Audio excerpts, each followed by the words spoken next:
ICC champions trophy कौमी squad Karachi से Dubai रवाना हो गया। पाकिस्तान टीम इतवार 23 फरवरी को रिवायती हरीफ भारत के खिलाफ मैच खेलेगी। पाकिस्तान टीम कल दुबई में प्रैक्टिस सेशन में हिस्सा लेगी।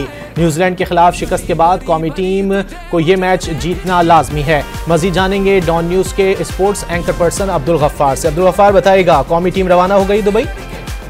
जी बिल्कुल, अब से कुछ देर पहले पाकिस्तान टीम जो है वो कराची से दुबई रवाना हुई है। और जैसे हम सबको बताइए कि फखर जमान जो है वो टीम के साथ नहीं गए हैं, जो पाकिस्तान टीम के लिए बड़ा सेटबैक है। He is out of ICC champions trophy और पाकिस्तान के लिए मस्ट विन सिचुएशन है, क्योंकि अगर पाकिस्तान खुदा खास्ता भारत के खिलाफ मैच आता है तो तकरीबन पाकिस्तान चैंपियंस ट्रॉफी से बाहर हो जाएगा। तो अब पाकिस्तान के पास आज का दिन है, आज टीम रेस्ट करेगी। कल जो है वो पाकिस्तान की टीम प्रैक्टिस करेगी, जिसके बाद इतवार को दुबई में पाकिस्तान और भारत के दरमियान एक इंतहाई अहम मैच खेला जाएगा। और जैसे जनाब कुछ देर में फखर जमान की रिप्लेसमेंट के नाम का भी ऐलान जो है मुतवक्किल है। जी बहुत शुक्रिया अब्दुल गफ्फार इन तफसीलात के लिए।